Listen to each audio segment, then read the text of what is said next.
So thank you for joining us. We're very excited to be here. And this is our Krystallnacht commemoration. And we are very, very proud to have with us today a great artist, not only a Jewish artist, but a great artist. But the works that he's done in the Jewish realm are what amazed me and introduced me to him a few years back. And I was so incredibly impressed, and I was waiting for the right time to be able to bring his work to you and to the world. Ladies and gentlemen, please welcome Marty Levin. Thank you, R. Thank you. So, now I know your website is Martin Levin Artistic Creations. Yes. Great. So if you want to go find his website, go martinlevinartisticcreations.com or come to our website, whyilovejewish.org. In any event, Marty, tell me a little bit before we get into the Krystallnacht, yes, which has become obviously one of your great life missions. Yes. Tell us just a little bit about where you were born, where you came from, and what kind of Jewish identity did you have, if any, when you were growing up? I come from Philadelphia. I was born there. And my Jewish identity wasn't really happening. My parents were kind of like, I don't know what you call it, nonchalant about everything. I was raised on bacon and eggs and ham sandwiches. You know, I didn't know any better until I think I was about 19 or 20, until somebody at work, a Jewish person, saw me eating. Is that ham? And I, yeah, what's the problem? Yeah, but you're Jewish. And I said, yeah, so? And then they went and discussed the revelation came, you know. I didn't know all this stuff. It was sort of like never discussed, you know. It's like... So you grew up as a secular Jew, as did I. Yeah, my parents tried to, they sent me to the neighborhood synagogue when I was 12 years old to get prepared for the bar mitzvah, you know. And the lessons were going great. I excelled in it, actually. They said, what are we going to do with him now?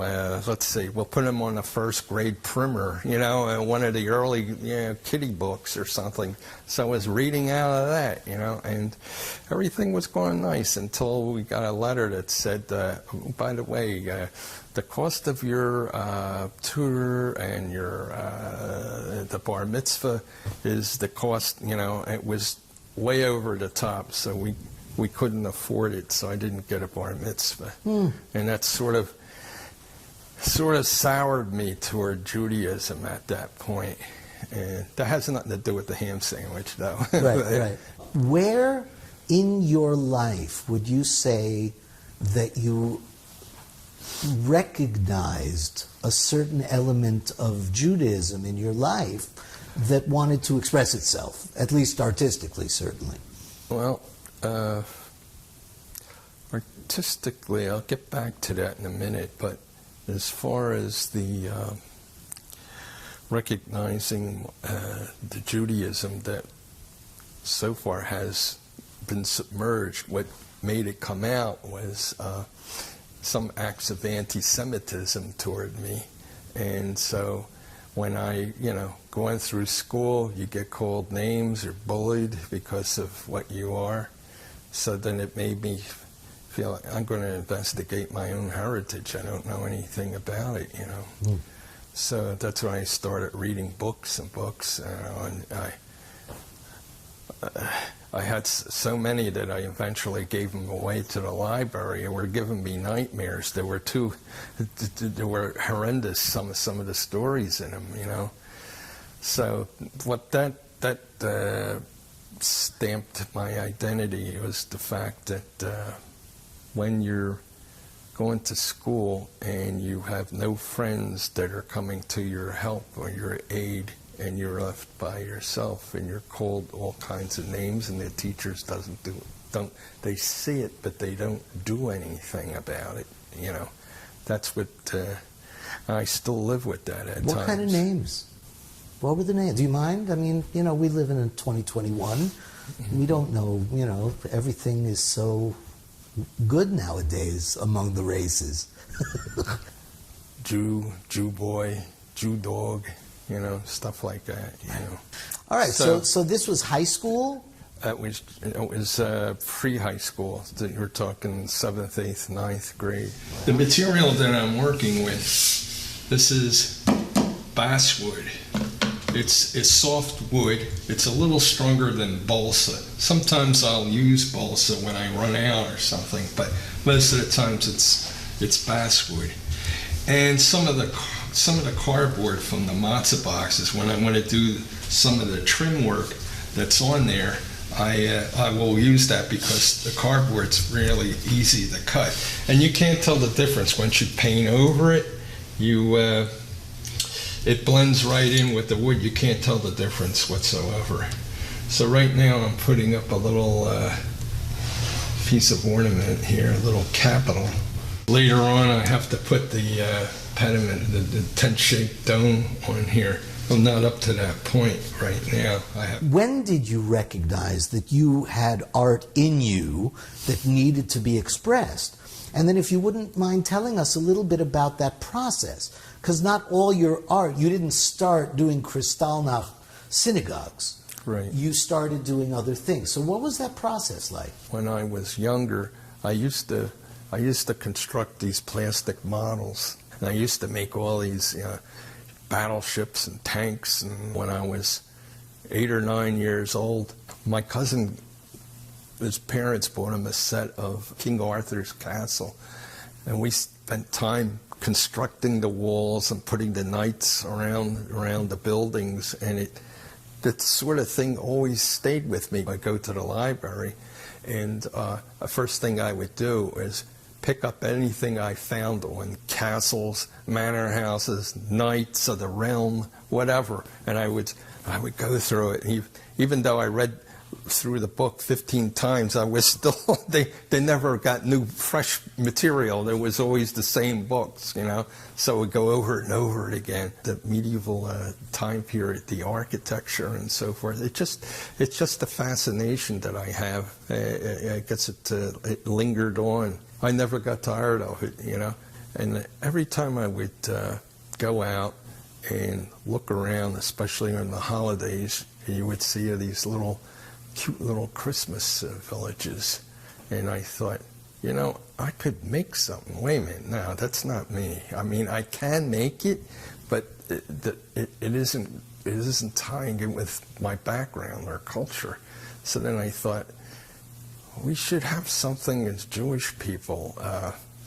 Instead of a nice little gingerbread house, why don't I do some research and try to find out what these synagogues that were destroyed at Krystallnacht in Germany, and well, it was actually Germany, Austria, the Sudetenland, and East Prussia, any of the Germanic-speaking countries where Krystallnacht took place. So are you saying the first artwork that you did was related to this? No, it was mostly the prints, like you'd see on the wall. Mm-hmm. These mosaic designs, these are what you call covers, the inside covers of a siddur from the Middle Ages. Some are from Spain. Some of them I made up myself. I designed them.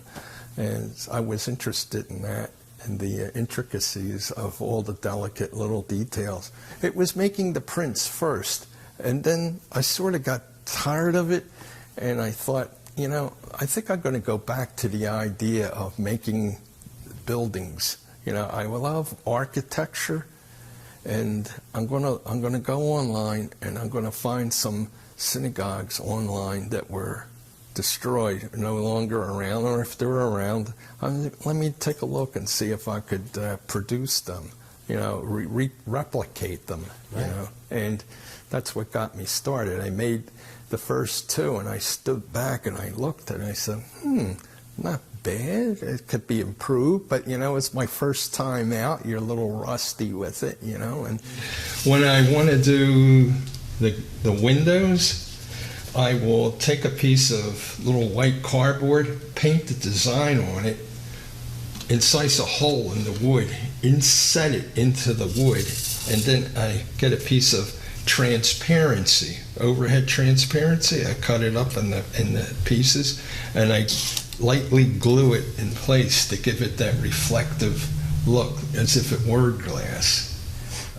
So I made some more, and made more, and the more I worked on them, the better I got at it. And I learned little tricks of the trade about how to make the roof tiles and the glass in the window, different little nuances about it, So that's why a lot of times when I make a complicated synagogue, I take a break, and I said, okay, now I'm going to slide into the medieval time period here and make something a little easier, because some of these synagogues are so complex. Well, let's talk about the synagogues, because this is a mission of life. You are not only doing an enormous mitzvah, a blessing. These were synagogues that were devastated and destroyed on Krystallnacht. Yes. And which really, if you take a look at the history, was the beginning of what was to become man's greatest inhumanity to man. And so, what was the first synagogue that you did, and can you remember the decision when you decided, I'm going to do this? And what inspired that? What influenced that? My first synagogue was one on the wall back there. It's called Pilsen, from the Sudetenland. I think it's from the area. It's called Moravia. Pilsen, where the beer comes from. Mm-hmm. Right. And once I did that, I thought, I think I have something on the way here. I think I can manage this. I think it's doable. But what made you want to make that one? Like, I want to know the moment that you were thinking, you had already been doing medieval castles and all this other stuff, and then suddenly you made a decision. Yeah. I'm going to recreate and replicate a destroyed synagogue. How did you decide it was going to be Pilsen? I guess I fell in love with the ball turrets on them. It's an architectural thing. I was fascinated why they used those, because usually you see that in Russian Orthodox churches, or even in parts of Germany and Austria. You'll see some of the old churches, they'll have onion-domed or ball-shaped turrets on it. And then I thought, the synagogue has those too. And this was also, when I read about it, it was like the second tallest synagogue in Europe. There's one in Hungary, I can't think of the name of it, which is the tallest one. And that is the one that I decided, I'm going to forge ahead with this project. I think I'm going to start producing these things not only for myself, but for the gratification of other people who come from a Jewish background, Jewish experience. If not them, and maybe it could be if their experience isn't so strong, it could be their parents and grandparents. I had a show right here about maybe a year and a half ago at one of the local synagogues, and they set up tables for me. I put all of my synagogues out there, and there was this older woman behind the glass door as you enter into where my synagogues were, and she had a nurse with her, and she was on a walker, and she got to the door and she looked at the synagogues, and she's, no, I can't look at them, I can't go. And she actually turned around and went home, and because she must have left an indelible mark. See, it'll touch somebody like that, but their offspring, their sons and daughters, they're the ones who will say, yeah, this is the key to what's driving my mother, my grandmother, to have these feelings. When they look at this is like, it's reaching out over the past 70 years ago. It's like, I'm here now, I returned. I returned in a smaller scale, but I've come back. And it's another way to also bring these synagogues and these memories back to life. And there's not too much discussion pertaining to Krystallnacht a lot of times. I mean, it comes and it goes, but this is something that should never be ever fluffed over or forgotten.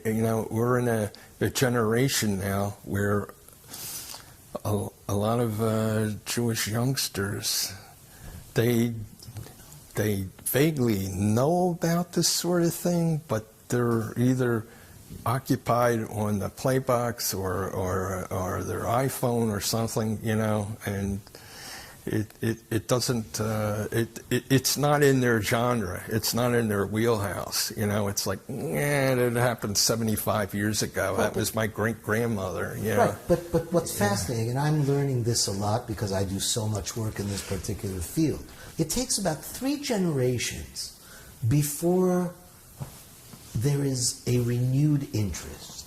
This is common. This is not an uncommon phenomenon.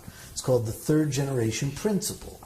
And the idea that, your grandparents came to America, they wanted, their kids to be Americans. So they didn't teach them the Yiddish. Then the kids, they know a little, they remember, they have kids, and they don't really give it to the kids, but the kids remember chopped liver and gefilte fish, and and that song, Hanukkah, Hanukkah, na na na na, right? Yes. But by the time their kids have kids, those kids don't know anything.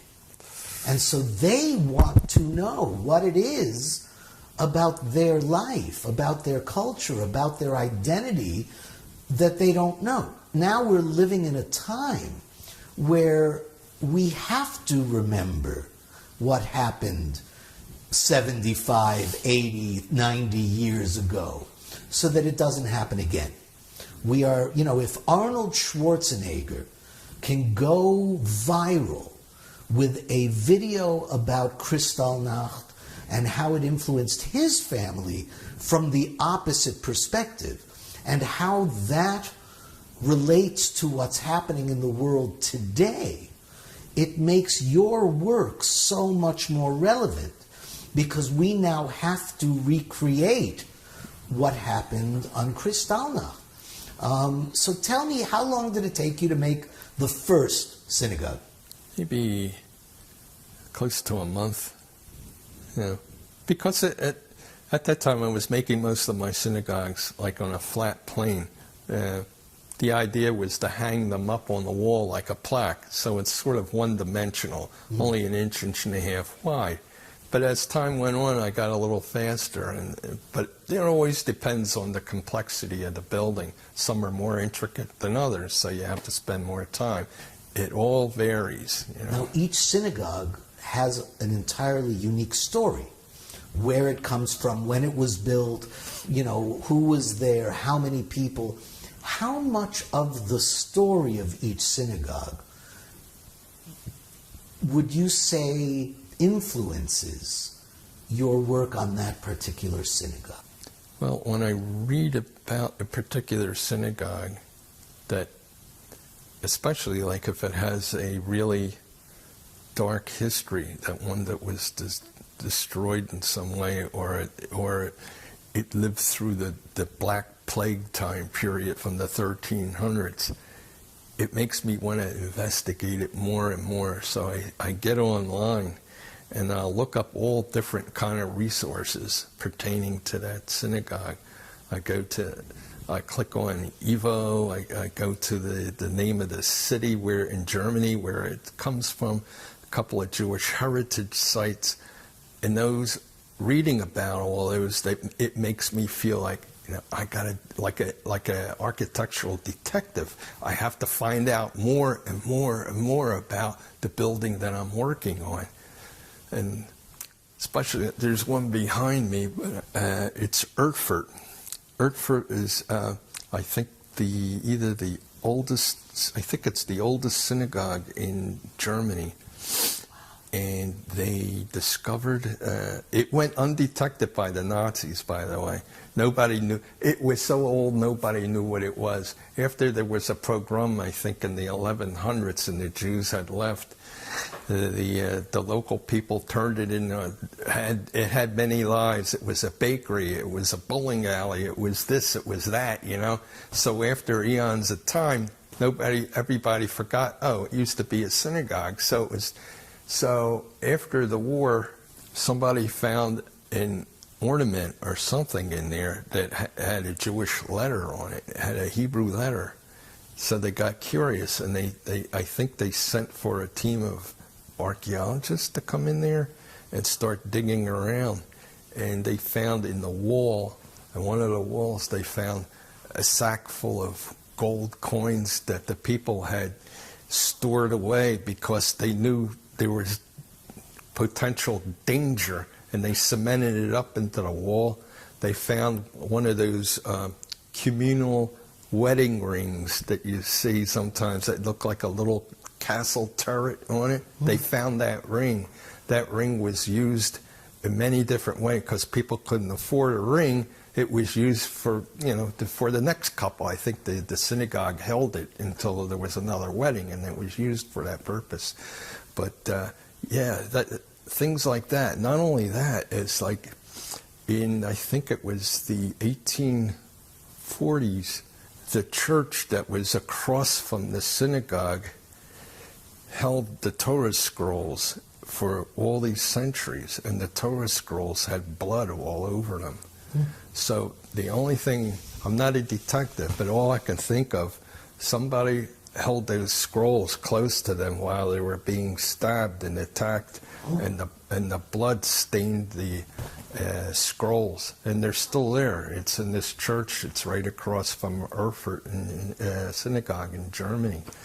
So something like that has a history that's unique, like that, I'll go crazy over those. You know, you would think the design of this would be Gothic, but it isn't. It's Romanesque.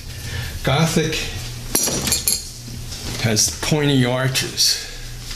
Romanesque has rounded arches. This was the architecture that preceded Gothic architecture, but it was used as a revival architecture in the 19th century. They revived that. You could see a lot of that all through Europe. You actually look at something, you say, oh, it's hundreds of years old, and it isn't, and it'll be 70 years old, but they used the same architectural style. How long does it take you to make one of these big ones? Oh, it takes 6.5 to 7 months, you know. So how many years have you been doing these? I think I started in 2012, so I've been at it. Nice. Been at it for a long time. How many synagogues or yeshivas do you think you've made at this point?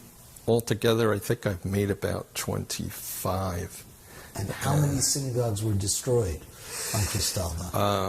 I saw all kinds of estimations. I saw from 297 to 2,050. You know, I look at different sites, and every site that I look at has a different answer. I never get a straight answer. Well, that's very Jewish. Yeah. You ask a question, you get 5 answers. Some of them are still being found. They were in a farmer's cornfield somewhere. You know, the farmer's machinery gets banged up from some rocks or something, and they find them. They dig down. They start to see the structure come to life, but it's under a field somewhere. So it's an ongoing thing, because some of them, a lot of them weren't these immense structures. A lot of them were these like one-story little buildings. They looked like an overgrown tool shed, you know. But it's especially at night is when I start losing the track of time. I'll say, it's 10 o'clock. I feel like I've rested up now. I think I'll do a little work on the synagogue right now. So when I start to get rolling on it, and then I realize, let's check the time. Wow, 2:30. How did that happen? It felt like it was only 30 minutes ago. How did the time go fly by that quickly? But it does. Once you get immersed in what you're doing, you lose the track of time. It just disappears. These little pieces, it took me at least, I had to do them over again. It was my second attempt. I'd say about 3 hours. Yeah. As we see, you went from this small dimensional structures to now three-dimensional giant structures that you're doing. How has building these replicas affected you personally, both as Marty Levin and Marty Levin, a Jewish artist? Well, it's making me more aware of, not only because of my Jewishness, which is there, but I have to keep looking at what's going on in the world, in the news, and see how it's affecting our people, not only in this country, but in France, in England, you know. France is Jewish population is, you know, depopulating right now. They're fleeing to Israel.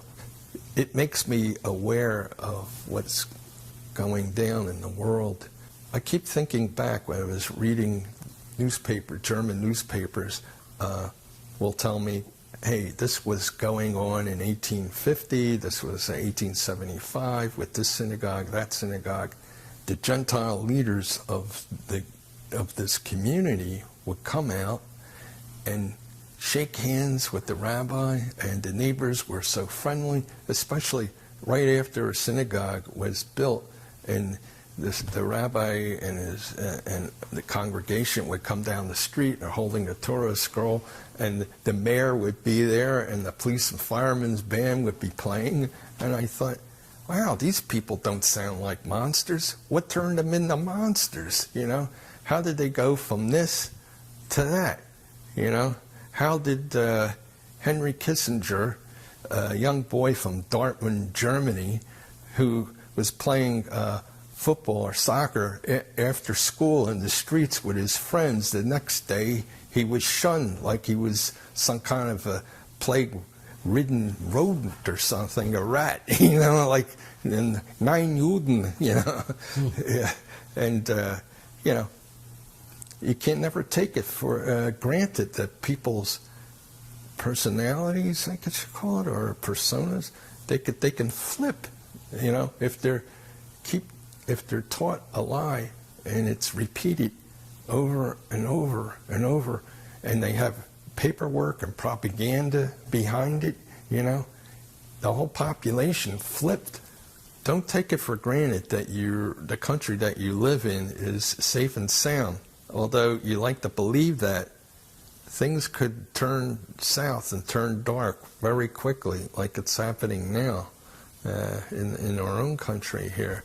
There are elements of dark nature that's welling up, and so it's got to be something that you have to keep your eye on, and also there's got to be resistance to it, and that resistance got to take a shape in some form.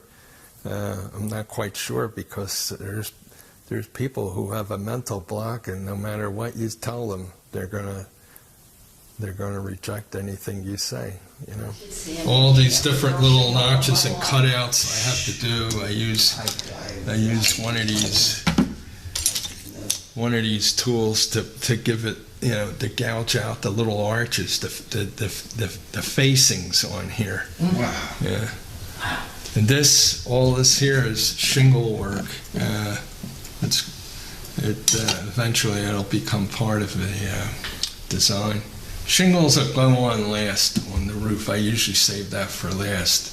I'll take a strip of this, say this old matzah box, right, and I'll cut it up into pieces. Then I get a file, and if you could see what I do, I offset it a little bit, and it gives that effect of the shingle. And I have to lay each strip down as I go along to give it the look that I'm after. One last thing I think I'll say. This is more or less pertaining to the architecture of the synagogues. Once in a while I get somebody that'll say, how come that synagogue here and that one, how come they look like churches? You know, from a lot of times when you look at it and say that could be a church. And the reason was the German Jews wanted to fit in. So if they hired an architect, they saved up enough wealth and money to have an architect and pay for the building and the construction, they would say, you see that German church down there with the nice pointy Gothic spires on them? And we want our synagogue to kind of reflect that, you know, to have give it a Germanic Gothic look, because they didn't want to stand. They wanted to blend in with German society, but that we found out didn't quite work. Even when World War I veterans would show up at a camp wearing their iron crosses with commendations that they got from the First World War, they were still subhuman, you know. So it didn't matter, because, you know, you still have to keep an eye on things, and just don't let it don't take it for granted that you're going to be safe and sound. Don't take it for granted that you're going to be safe and sound. And we should take that to heart, that we all have to fight to be accepted, to accept others, and celebrate our own culture and our own identity with pride. Yes. So go to our website, whyilovejewish.org. You'll find information about the great artist Marty Levin. You'll see most of the Krystallnacht synagogues that Marty has already created. And we look forward to commemorating and remembering our history and our culture and our identity, and celebrating it as much as we can. So thank you, Marty, very much for joining us and sharing your incredible talent with us. And thank you all for joining us tonight, and we'll see you soon. In the meantime, sei gesund und stark. Be healthy and strong.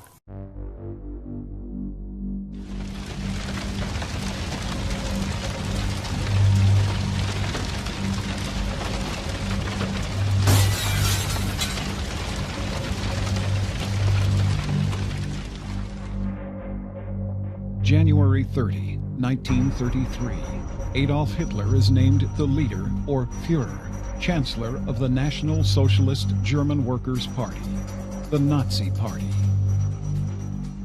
This was to be a major turning point for Germany, for the world. Nazi Germany was up and running. For Europe's Jews, the worst was yet to come. Within 12 years, 12 million men, women, and children, including 6 million Jews, would be murdered in cold blood by Hitler and his accomplices in the Nazi regime. For the next 5 years, the Jews became the primary target of Nazi persecution. In May of 1933, just a few months after becoming chancellor, the books of Jewish authors were burned in a ceremony at Berlin's Opera House. The goal was to erase the rich Jewish culture and history. Meine Kommilitonen, deutsche Männer und Frauen, das Zeitalter eines überspitzten jüdischen Intellektualismus ist nun zu Ende. Der Durchbruch der deutschen Revolution hat auf dem deutschen Weg wieder die Gasse freigemacht.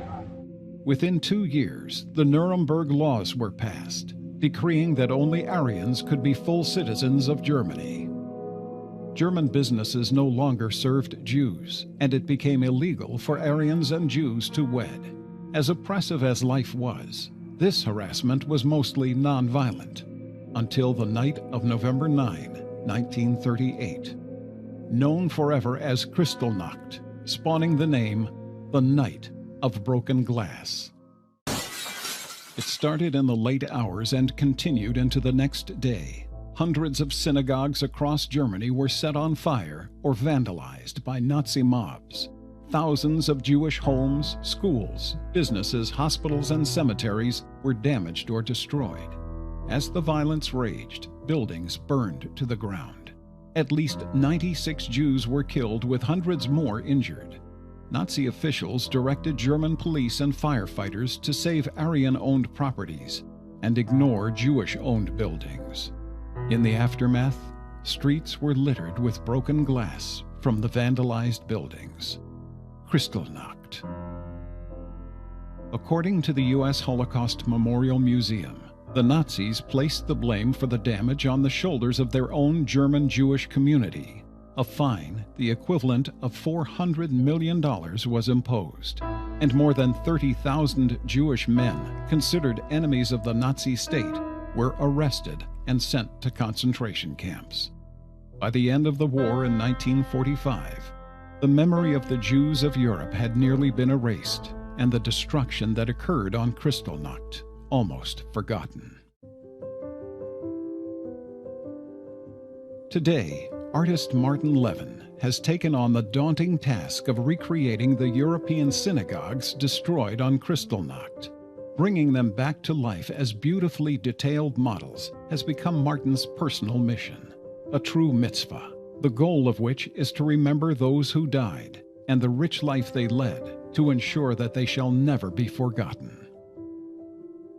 Each and every brick, stone, and stained glass window is individually designed, carved, and carefully hand-painted, with such detail that, in order to paint the finest lines, he'll use a brush with just 3 bristles. Here are just a few samples of his meticulous works. The Glockengasse Synagogue in Cologne, Germany was completed in 1861 and served as the hub for Cologne's vibrant Jewish community. 77 years later, on Krystallnacht, it was destroyed. Today, the site is home to the Cologne Opera.